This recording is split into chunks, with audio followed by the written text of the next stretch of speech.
morning muli sa Pilipinas at sa lahat na nanonood ng aking video. Tayo po ngayon ay papasok. Nakita niyo po medyo may nagka-traffic, no? Ang hindi ko pala nasabi kagabi ay yung tawag dito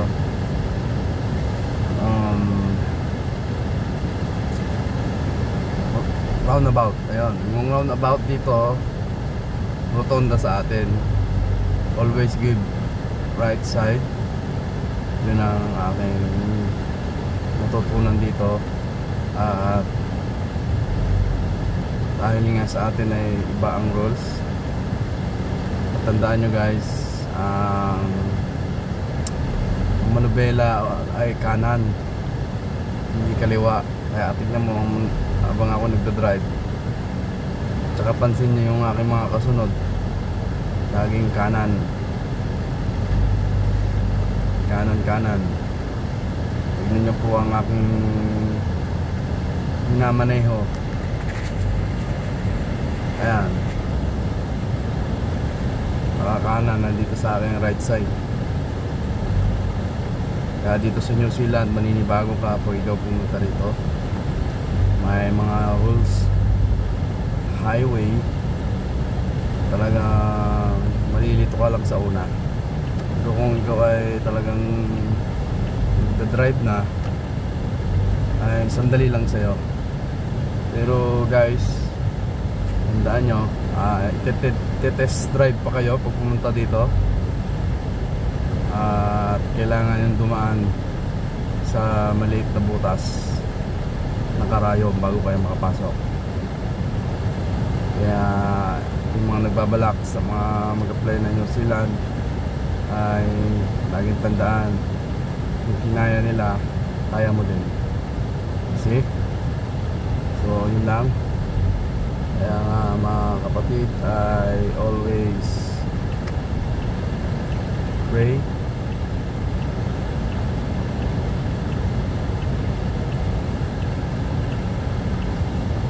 Ayan, kakabig po tayo, kaya nag-signal light ako. So, ayan po. Nakita ko na po sa inyo ang harap. Hindi rin tayo kumabig kung gusto pa natin para safe. Ayan. Tayo po ay pupunta ngayon sa Patiki Road, no? At dito, ayan, tignan nyo ang aking pupuntahan. Dahil alam ko na, hindi na ako gumamit ng Waze. Ayan, bali ang takbo dito guys 80 to 100. So bawal ka rito mag-drive na kung speed mo ay 50 lang, ay nako, naka-video ka. Magas ako na dito ay hindi uso MMDA. At ang uso dito camera.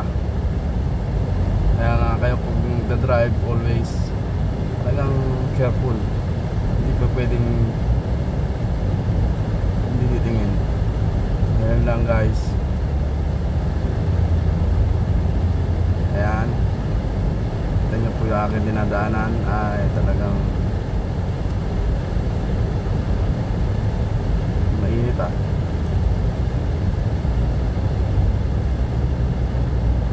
Hindi na natin patay aircon. Hindi rin tayo kumabig guys sa kaliwa,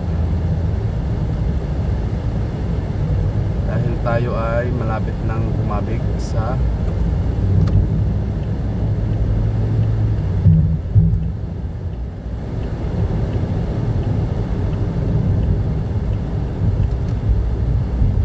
nakakabig na tayo guys. Tayo naman ay pupunta sa Patiki Road. Init. Kabig pa tayo isa guys.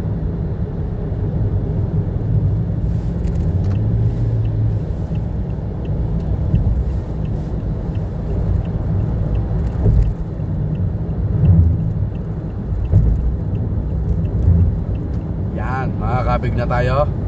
Tayo po ay papasok sa Patiki Road, na kung saan ay dito po ako nagtatrabaho. Ayan, nasa Patiki Road na po tayo. At papasok po tayo ng exit pala, sorry. Ito po ang exit ng Patiki Road. Ayan guys, alam nyo dito sa New Zealand ay napakadali lang i-drive kung ikaw ay driver. At alam nyo naman mga kabayan na ayan, pag may speed motorway ends 50, ayan, pag mga sign na ganyan 50 lang ang takbo mo. So ayan, malapit na tayong huminto at malapit na tayong mag-parking sa aking trabaho.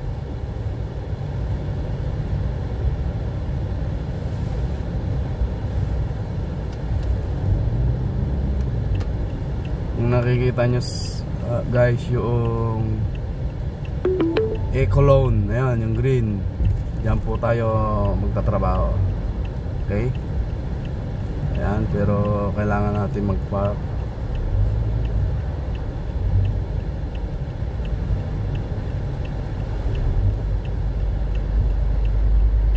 Yon guys, na tayo.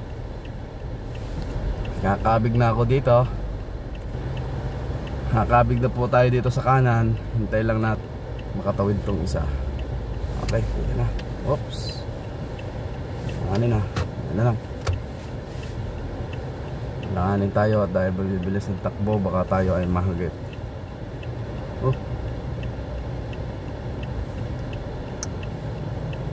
So ganito guys, pagka gusto nyong kumanan, lagi kayo nakatingin sa harap ninyo. Dahil nung unang drive ko dito, balibaligtad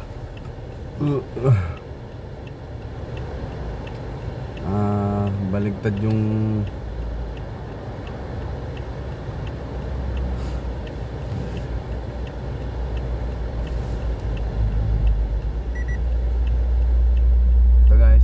sumingit.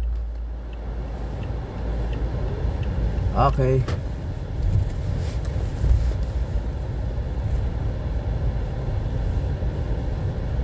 Ayan, dito po ako nagtatrabaho mga kapatid, mga kaibigan, mga kaigsunan.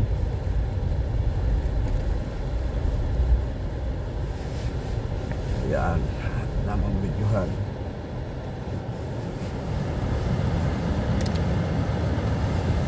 Ano ba yung aking bodega? Ayan o,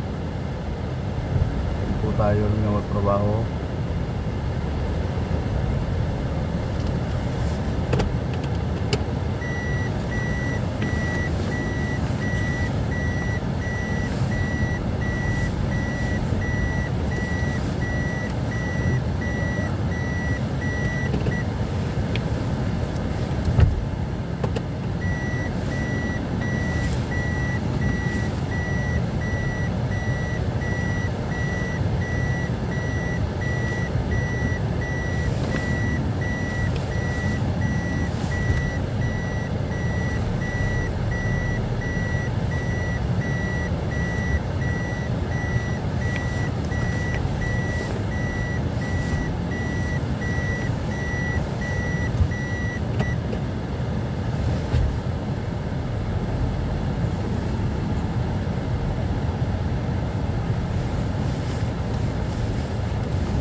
Okay, sir. Yeah, but look, this one here, you Yeah. stop. Stop. You stop. So, you look there, you stop. Ah, And okay. you indicate it Yeah. for you to stop. Okay? Sign up. Stop. Yeah, yeah. So you reverse, stop. So you can see. Yeah. Yeah. X.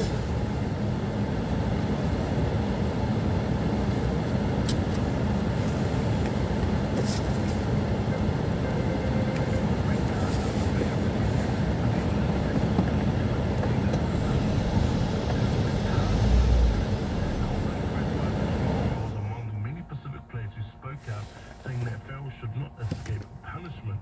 Now, Mo'onga slammed the decision by the Six Nations Judicial Committee to the So, thank you. So, tayo nagsubaybay pa rin.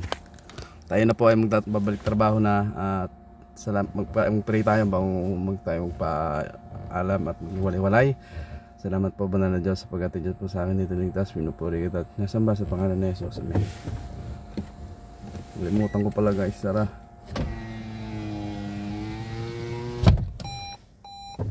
all the loss to the Iron and Dublin. Yan. Kukunin ko na yung cellphone.